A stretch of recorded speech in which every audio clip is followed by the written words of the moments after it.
Hello friends, स्वागत है आपका अपने यूट्यूब चैनल हैशटैग क्रिएटिव आरती पोरवाल में। दोस्तों, मैं हूं आरती और आज हम ऐसे स्टेट की बात करेंगे जिसने अपने मॉप अप राउंड सेकेंड का शेड्यूल तो पहले ही निकाल दिया था। उस शेड्यूल के मुताबिक उसका सीट मैट्रिक्स कैंडिडेट लिस्ट अभी अभी रिलीज हुई है। तो दोस्तों, पूरी इन्फॉर्मेशन देने से पहले अगर अभी तक आपने मेरे चैनल को सब्सक्राइब नहीं किया है तो जल्दी से सब्सक्राइब कर लीजिए और उसके आगे जो बेल आइकन का बटन है उसे भी प्रेस कर दीजिए ताकि सारी लेटेस्ट इन्फॉर्मेशन आपको सबसे पहले मिल सके। और अगर आपको ये वीडियो अच्छा लगे तो इसको लाइक और शेयर करिएगा। तो चलिए दोस्तों, आज हम बात करेंगे महाराष्ट्र की। दोस्तों, जैसा कि आपको मालूम है, 30 तारीख को ही महाराष्ट्र का शेड्यूल मॉप अप राउंड 2 का आ गया था। उसमें पब्लिकेशन ऑफ वैकेंसीज जो थी वो 1 जनवरी को आनी थी और publication of selection list for mop up round 2 ये भी 1 जनवरी को आना था 8 बजे के बाद। और फिर joining period of mop up round 2 ये 2 जनवरी से 7 जनवरी स्टार्ट हो जाएगा और लास्ट डेट है इसकी 7 जनवरी। तो दोस्तों, इसी शेड्यूल के मुताबिक अब जो है मॉप अप राउंड की कैंडिडेट लिस्ट रिलीज कर दी गई है और दोस्तों इसकी जो सीट मैट्रिक्स है वो भी रिलीज कर दिया गया है। तो सारी लेटेस्ट इन्फॉर्मेशन मैं आपको एक एक करके दूंगी। तो दोस्तों, सबसे पहले बात कर लेते हैं कैंडिडेट लिस्ट की। दोस्तों, जैसा कि आप देख पा रहे हैं, इस लिस्ट में टोटल 31,507 कैंडिडेट्स की लिस्ट है और इसमें ऑल इंडिया रैंक उनकी दे रखी है, रोल नंबर दे रखा है, सीटी फॉर्म नंबर दे रखा है, रजिस्ट्रेशन नंबर दे रखा है, नेम दे रखा है, कैटेगरी दी हुई है और मेल फीमेल है ये दिया हुआ है, चॉइस नॉट अवेलेबल है कि अगेंस्ट एनआरआई है, सब कुछ इसमें दिया हुआ है। कॉलेज का कोड भी दिया हुआ है जिन कॉलेज के लिए उन कैंडिडेट लिस्ट को निकाला गया है।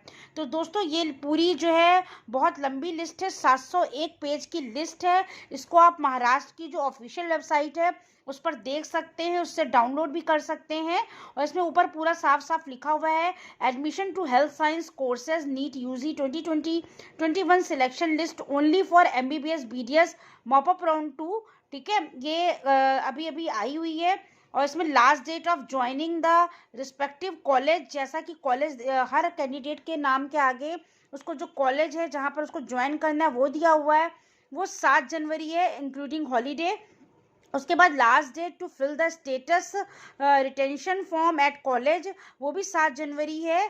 उसके बाद नेक्स्ट दिया हुआ, candidate should get scrutinised all the original documents and eligible candidate should pay the requesting fees in the selected college. आपको सिलेक्ट जो कॉलेज है उसमें जाकर सिक्योरिटी मनी या जो ओरिजिनल डॉक्यूमेंट्स हैं, फीस है, सब कुछ स्टिपुलेटेड टाइम पे देना है और तभी आपका सिलेक्शन पूरा होगा। Admitting intellectual will verify the original documents and ascertain eligibility of the candidate. आपकी जो एलिजिबिलिटी वहाँ पर देखी जाएगी। Admission of SC/ST category candidate will be subject to production of CVC और order form.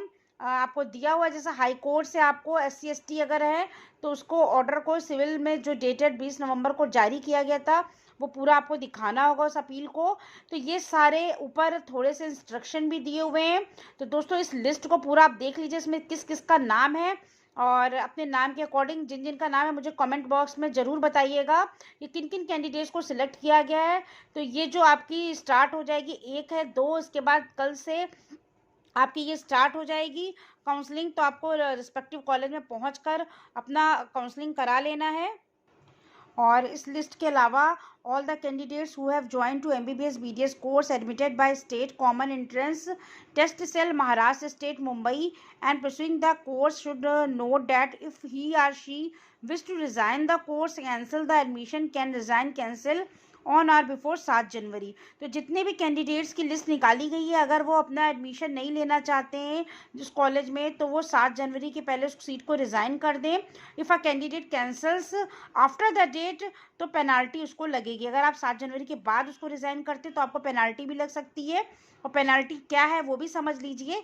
Penalty for lapse of seats, any candidate responsible for lapse of MBBS or BDS seat will have to pay non-refundable a penalty of जो आपको ये 10 लाख रुपए की penalty है ये आपको भरनी पड़ेगी, ये रिफंड नहीं होगी। This penalty is applicable to all those candidates who do not join during last round or cancel a seat after last round of admission. This penalty is also applicable to any candidate resigning a seat after cutoff date of MBBS BDS course or also fails to complete the course irrespective of admission quota of the candidate. If a candidate is upgraded during any mop-up round from private to government college for MBBS BDS, then there will be no penalty class applicable to him or her for registration. ठीक है, अगर आपको कोई upgradation मिलता है, जैसे आपको पहले प्राइवेट कॉलेज मिला था, अब आपको गवर्नमेंट कॉलेज मिल जाए MBBS या BDS का, तो इस केस में आपको जो कैंसिल कर, जो आप सीट आपकी कैंसिल होगी, उसके लिए आपको कोई पेनाल्टी नहीं देनी है, क्योंकि वो अपग्रेडेशन में आपने डाला था, वो खुद ब खुद अपग्रेड होगी. तो the vacancy created due to the resignation और cancellation at private medical dental college. फिर अगर आपको प्राइवेट से गवर्नमेंट कॉलेज मिलता है, तो जो सीट खाली हो जाएगी वो अगले एलिजिबल कैंडिडेट के द्वारा भर दी जाएगी, और ये परमिशन दी जाती है स्टेट सेट सेल को. The cut off date of MBBS BDS is 15 January. Hence separate notice for institute level round will be published in due course. इसके लिए एक अलग से नोटिस भी आपको दी जाएगी. 15 जनवरी तक एक पूरी काउंसलिंग पूरी हो जानी है. तो दोस्तों, इस कैंडिडेट लिस्ट को आप पूरी देख लीजिए. इसमें पहला नाम जैसे अथर्व का है, इसकी ऑल इंडिया रैंक 73 है. पूरा इसका रिस्पेक्टिव कॉलेज सब चीज़ दी हुई है. आप इसको डाउनलोड भी कर सकते हैं. तो इस लिस्ट के तहत जिन बच्चों का नाम आया है, उन कैंडिडेट को काउंसलिंग के लिए जाना है.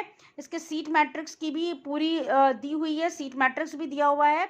तो सीट मैट्रिक्स को भी आप देख सकते हैं. Vacancy position for mop up round 2 के लिए किस कॉलेज में कितनी वैकेंसी है, कॉलेज वाइज दी हुई है.